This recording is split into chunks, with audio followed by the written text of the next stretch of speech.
मूल्य यानी कि नैतिक मूल्य, जो कि एथिक्स का एक टॉपिक है, उससे संबंधित अभिषेक जी आप बताइए कि ये मूल्य क्या होता है और ये नैतिक मूल्य से किस प्रकार से भिन्न है।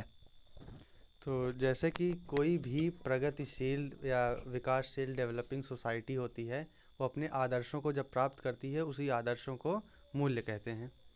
मूल्य में कई विशेषताएं होती हैं। जैसे इसमें अनेक विशेषताएं होती हैं। इसमें धर्म क्रम करके होता है, फिर नैतिक आदर्श होते हैं, इसमें सामाजिक आदर्श भी होते हैं। उसके बाद ये अमूर्त होते हैं, इनविजिबल होते हैं, हम इसे व्यक्त कर सकते हैं लेकिन ये दिखाई नहीं देते, ये हमारे मतलब अंदर होते हैं, अंतरात्मा में ये होते हैं, इसे हम व्यक्त नहीं कर सकते। तो ये हो गया। और नैतिक मूल्य और मूल्य में विशेष अंतर है कि मूल्य एक विषय है जिसके अंदर नैतिक मूल्य होता है। और मतलब सभी नैतिक जो मूल्य होते हैं वो मूल्य होते हैं, लेकिन जो सभी मूल्य होते हैं वो नैतिक मूल्य नहीं होते। लेकिन कुछ मूल्य नैतिक मूल्य होते हैं, क्योंकि एक बड़े गोले को अगर हम मूल्य मान लें और छोटे गोले को नैतिक मूल्य मान लें, तो इसमें सब ये डिसाइड हो जाता है। और इसका वर्गीकरण ये है कि जैसे हम देख लें कि साध्य असाध्य, साध्य में हो जाएगा कि जो हमारी मनोकामना है, जैसे ईमानदारी हो गया, और ईमानदारी हो गया, और हम लोग मिन्हत हो गया। जैसे साध्य वो होता है जो हम कर्तव्यनिष्ठता होती है। और असाध्य वो हो जाता है जिसको हम पाना चाहते हैं। जैसे यदि हमारा कोई लक्ष्य है, हम उसे प्राप्त कर लेते हैं, तो तब से हमारा उस समय वो साध्य पूरा हो जाएगा, लेकिन नया साध्य आ जाता है, क्योंकि हमारा तब लक्ष्य फिर से दूसरा हो जाता है। और इसी प्रकार दूसरा है कि धार्मिक और धर्मनिरपेक्षता। धार्मिक में हो जाएगा जैसे इस्लाम धर्म, मुस्लिम धर्म, हिंदू, ये और ईसाई, बौद्ध, ये सब धार्मिक हो जाते हैं। और धर्मनिरपेक्षता में हो जाएगा कि जैसे हम ले लें कि स्वतंत्रता हो गया, समानता हो गया, विचार की अभिव्यक्ति हो गई, और विश्वास हो गया। इन सब चीज़ों को मान लें हम, तो ये धार्मिक होते हैं। उसके बाद ये कुछ होते हैं सार्वभौमिक और क्षेत्रीय।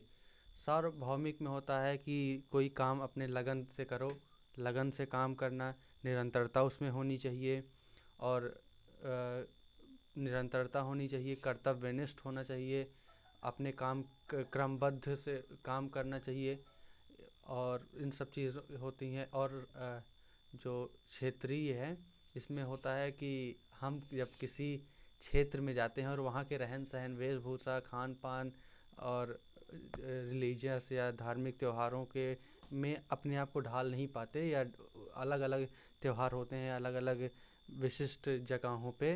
तो जैसे हम देखते हैं उत्तर पूर्वी भारत में अलग त्योहारें होती हैं, ऊपर अरे जम्मू कश्मीर में अलग टाइप की त्योहारें होती हैं, और नीचे अलग टाइप की त्योहारें होती हैं, मध्य भारत में अलग टाइप की त्योहारें होती हैं। तो यदि जैसे मोहम्मद बिन तुगलक को देखें, तो जब दिल्ली से अपने आप को दौलताबाद देवगिरी अपने आप को स्थापित किया था, तो वहाँ वो अपने वेशभूषा, रहन सहन, उसके सैनिक यहाँ के खान पान, मतलब वातावरण से अपरिचित थे, जिसकी वजह से वो 2 साल 4 साल बाद अपने आप को फिर से दिल्ली शिफ्ट किया था। तो ये एक बहुत बड़ा रीज़न हो जाता है कि हम किसी परिवेश में जब ढल नहीं पाते तो। बहुत बढ़िया आपने एक्सप्लेन किया, बहुत बहुत धन्यवाद आपका। एक बार हम फिर से इसको रिवाइज करके बताने का प्रयास करें, एक प्रयास मेरा भी हो जाए तो कि बताइए कि मूल्य क्या होता है। मूल्य, पूरा ही बातें फिर से मैं एक्सप्लेन कर दूं। मूल्य मतलब होता है, ये एक प्रकार के नैतिक आदर्श होते हैं, या कहें कि आदर्श होते हैं, प्रिंसिपल्स होते हैं, आइडियल्स होते हैं, जो कोई एक समाज पाने का प्रयास करता है, या कोई समाज जिन बातों की अपेक्षा करता है कि समाज के सभी सदस्य इस प्रकार से हो जाएं या इस प्रकार से बिहेव करें, उन सभी आइडियल्स के समुच्चय को हम मूल्य कहते हैं, वैल्यूज़ कहते हैं। और समाजीकरण, सैंक्शंस इत्यादि प्रक्रियाओं के द्वारा समाज के सभी सदस्यों में ये मूल्य विकसित किए जाते हैं। तो बेसिकली मूल्य का डेफिनेशन ये हम कह सकते हैं। इसके कई सारे एग्जाम्पल हैं, जैसे समाज क्या चीज़ पाना चाहेगा। समाज पाना चाहेगा कि उसके सभी सदस्य जो हैं सत्यनिष्ठ रहें, ईमानदार रहें, सच बोलें, लगनशील रहें, परसेवरेंस रहे, पेशेंस रहे, और लोगों का सहयोग करें, सहयोगी वाला भाव हो, अ, उनमें इस प्रकार की जो बातें होती हैं उसको हम कह सकते हैं कि ये मूल्य हैं जो समाज चाहता है कि सभी से अपेक्षा करता है। फिर मूल्य जो होते हैं, एक होता है मूल्य, एक होता है नैतिक मूल्य, दोनों में थोड़ा सा डिफरेंस होता है। मूल्य जो है एक बड़ा गोला है, यानी कि दो प्रकार के हो सकते हैं मूल्य, एक नैतिक मूल्य हो सकता है, एक अनैतिक मूल्य हो सकता है। यानी कुछ समाज ऐसा भी हो सकता है जिसका अल्टीमेट गोल जो है वो कुछ ऐसा अचीव करना है जो बहुसंख्यक समाज के लिए अच्छा नहीं माना जाता है। जैसे कि तालिबान अगर किसी क्षेत्र पे कब्जा कर रहा है तो लोकतंत्र की हत्या हुआ, जो कि दुनिया के अधिकांश देश इसको मान्यता नहीं देते हैं। वर्तमान में देखें तो अमेरिका, यूरोपियन कंट्रीज़ के कई सारे देश जो हैं इस बात को मान्यता नहीं देते हैं कि तालिबान वहाँ पर रहे, अमेरिका सॉरी अफ़गानिस्तान में रहे। इसका मतलब मूल्य तो उनका भी है कि हम लोकतंत्र को समाप्त करके इस्लामियत को बढ़ाएंगे, या जो शरीयत लॉ है उसको हम इम्प्लीमेंट करेंगे। लेकिन ये बहुसंख्यक समाज या जो मैक्सिमम ऑफ पीपल हैं उनके लिए ये मूल्य अच्छा नहीं है। यानी कि मूल्य ये भी है लेकिन ये अनैतिक मूल्य हैं। कुछ मूल्य होते हैं जो आदर्श होते हैं, नैतिक होते हैं, बहुसंख्यक लोग उसको मानते हैं। यानी कि अगर हम वेन डायग्राम के अनुसार देखें तो सारे के सारे नैतिक मूल्य मूल्य होते हैं, सारे नैतिक मूल्य मूल्य होते हैं, लेकिन सारे मूल्य नैतिक मूल्य नहीं होते हैं क्योंकि कुछ अनैतिक मूल्य भी होते हैं। और तीसरा सेंटेंस बोल सकते हैं कि कुछ मूल्य नैतिक मूल्य होते हैं। तो नैतिक मूल्य की तीनों परिभाषाएं बता दीजिए। नैतिक मूल्य की परिभाषाएं तो एक तो मेन परिभाषा यही है कि वह चीज़ें जो एक समाज जो है पाना चाहता है। अगर हम नैतिकता की बात करें, नैतिकता मतलब मोरालिटी होता है। नैतिकता एक सामाजिक व्यवस्था होती है जिसमें तीन बातें निर्धारित की जाती हैं। नैतिकता में पहला एक तो उसका जो है एक नैतिक मूल्य होना चाहिए, फिर आचरण और प्रतिमान। जब नैतिक मूल्य, आचरण और प्रतिमान को एक साथ हम निर्धारित करते हैं तो उसको बोलते हैं नैतिकता। कहने का मतलब ये है कि और मूल्यों का वर्गीकरण बताइए। मूल्यों का वर्गीकरण, मूल्य को हम जो है जो युग्म पद्धति के अनुसार हम उसको डिवाइड कर सकते हैं। युग्म मतलब होता है जोड़ा, यानी कि इस दो दो का हम पेयर बना करके मूल्य को बांट सकते हैं, जिसमें से पहला है साध्य साधन मूल्य, दूसरा है आत्मनिष्ठ और विषयनिष्ठ मूल्य, तीसरा सार्वभौमिक और क्षेत्रीय मूल्य, चौथा धार्मिक और धर्मनिरपेक्ष मूल्य। साध्य साधन मूल्य मीन्स हो गया कि एंड मीन्स एंड वैल्यू। इसमें ये होता है कि समाज जो है जिस आदर्श को पाना चाहता है तो उसको पाने के लिए कुछ ना कुछ वो रास्ता अपनाएगा। जिस रास्ते को अपना रहा है वो भी दरअसल एक मूल्य है, और जिस लिए उस रास्ते को अपना रहा है वो भी एक मूल्य है। यानी कि जैसे कोई व्यक्ति मेहनत कर रहा है तो मेहनत भी एक मूल्य है, लेकिन किस लिए कर रहा है।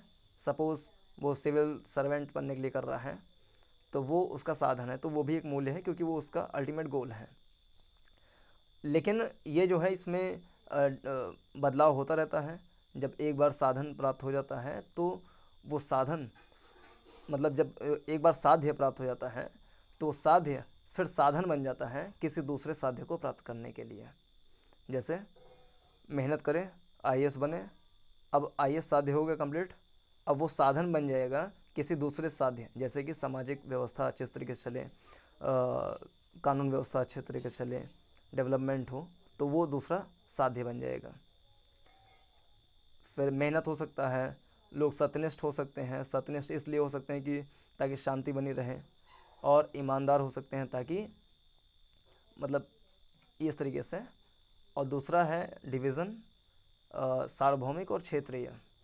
यानी कुछ मूल्य होते हैं जो पूरी संसार में जो है, पूरी दुनिया में अधिकांश लोगों के द्वारा मान्यता उसको प्राप्त की जाती है, मतलब सभी लोगों द्वारा मान्यता प्राप्त की जाती है। यानी कि दुनिया के किसी भी हिस्से में, किसी भी समय में, किसी भी संस्कृति में या किसी भी धर्म में एक समान रूप से वे सारे मूल्य, वे सारे आदर्श जो नैतिक माने जाते हैं उनको सार्वभौमिक मूल्य कहते हैं, यूनिवर्सल वैल्यूज़ कहते हैं।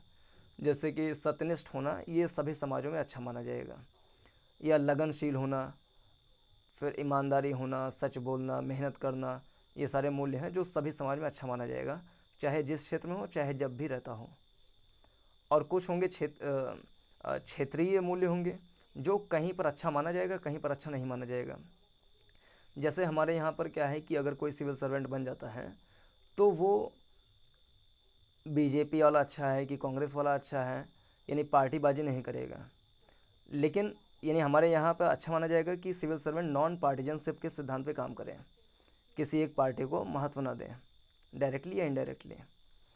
लेकिन चीन में इस मूल्य को अच्छा नहीं माना जाएगा कि सिविल सर्वेंट नॉन पार्टीजनशिप के सिद्धांत पे काम करें। वहाँ पर उससे ये उम्मीद की जाती है कि वो वहाँ की जो पार्टी है, चाइनीज़ रिपब्लिक पार्टी जो है शी जिनपिंग की, उनकी चाटुकारिता एक प्रकार से करती रहे, यानी उनके निर्देश को फॉलो करती रहे और पूरी तरीके से उस पार्टी के प्रति समर्पित रहे। तो इसको बोलेंगे वहाँ पे नॉन पार्टीजनशिप अच्छा नहीं है, जबकि हमारे यहाँ पे नॉन पार्टीजनशिप अच्छा है। इसी प्रकार से डेमोक्रेसी है, भारत में या अन्य देशों में अच्छा है, जैसे कि अमेरिका में, फ्रांस में, यूके में। लेकिन ये चाइना में या अफ़गानिस्तान में इसको अच्छा नहीं माना जाएगा कि लोकतंत्र रहे वहाँ पे। और एक डिवीज़न है धार्मिक और धर्मनिरपेक्ष, यानी कि ऐसे मूल्य जो अलग अलग धर्म में अलग अलग होते हैं। जैसे कि हिंदू धर्म में मूल्य ये है कि शांति प्रिय रहेंगे और कुछ अपवाद छोड़ दें तो हिंसा नहीं करेंगे, तो ये सारा हिंदू धर्म का मूल्य हो गया। ऐसे ईसाईयत का मूल्य दूसरा होगा, इस्लाम का मूल्य दूसरा होगा। इस्लाम में होगा कि हम एक ईश्वर को मानेंगे, तो एक ईश्वरवाद उसमें चलेगा। ऐसे ही अलग धर्मों में, जैसे जैन और बौद्ध में देखें तो वो अहिंसा को मानेंगे, हिंसा वो कर नहीं सकते बिल्कुल भी, प्याज व्याज भी नहीं खाते इसलिए, तो उनका मूल्य वो है। यानी धर्म में अलग अलग मूल्य हो सकते हैं, अलग अलग एम को करें अचीव करने के लिए। और धर्मनिरपेक्ष मूल्य ऐसे हैं जो किसी धर्म को ख्याल में रख करके नहीं किया जाता, यानी कि वो अल्टीमेट गोल तो है, लेकिन वो किसी एक धर्म का नहीं बल्कि एक समाज या एक डेमोक्रेटिक कंट्री का गोल होता है, धर्म से विमुख होकर के या धर्म से निरपेक्ष रह करके। जैसे कि स्वतंत्रता, समानता, न्याय, बंधुत्व और विकास, डेवलपमेंट, ये सारा धर्म देख करके नहीं होगा, तो मान लेंगे कि धर्मनिरपेक्ष अवधारणाएं या आदर्श हैं। मूल्य की कुछ विशेषताएं भी होती हैं, उसको अगर देखें तो मूल्य की पहली विशेषता हो सकती है कि मूल्य कई सारे होते हैं, सारे लिस्ट आप देख सकते हैं, सत्यनिष्ठा, ईमानदारी, लगन, मेहनत, स्वतंत्रता, समानता, बंधुत्व, जितने भी चीज़ें हैं ये सारे के सारे मूल्य हैं। और दूसरी विशेषता है कि मूल्य जो है अमूर्त होते हैं, यानी कि abstract होते हैं, इनको देखा नहीं जा सकता बल्कि महसूस किया जा सकता है। लेकिन जब नैतिक मूल्य जो आदर्श हैं, उन आदर्श को जब हम आदत के द्वारा अपने आचरण में ढाल लेते हैं और उस आचरण को हम किसी मतलब कुछ कृत्य करके दिखाते हैं, तो उसको बोलते हैं प्रतिमान। यानी प्रतिमान होता है मूर्त, जबकि मूल्य होता है अमूर्त। और तीसरी विशेषता ये है कि मूल्य जो है वो सीखे जाते हैं, यानी ये जन्मजात नहीं होता। जैसे लगन करना ये जन्मजात नहीं होगा, ये सीखा जाता है। लेकिन सोना, आराम से सोना, तो ये हो गया प्रवृत्तियाँ, यानी मनुष्य की प्रवृत्तियाँ होती हैं, यानी कि मूल्य सीखे जाते हैं। सभी के अंदर में पैदाइश जो है अच्छे अच्छे काम करने का गुण नहीं भी हो सकता है, कुछ अपवाद छोड़ करके, तो इसको सीखा जाता है। चौथी विशेषता कह सकते हैं कि मूल्य जो है वो एक नैतिक आदर्श है जो कि अच्छा माना जाता है। इसके अलावा मूल्य की पांचवी विशेषता है कि जब कोई समाज उसको प्राप्त करता है तो उसकी एक आधार, एक शाख बनती है, एक कह लें कि एक सामाजिक पूंजी की तरह वो बन जाता है। इसके अलावा मूल्य की छठी विशेषता है कि चेतना में गहरे समा जाते हैं, यानी कि जब भी उससे संबंधित कोई इंसिडेंट होता है तो हमारा जो वो मूल्य जो विकसित हुआ है बचपना से, वो जाग उठता है।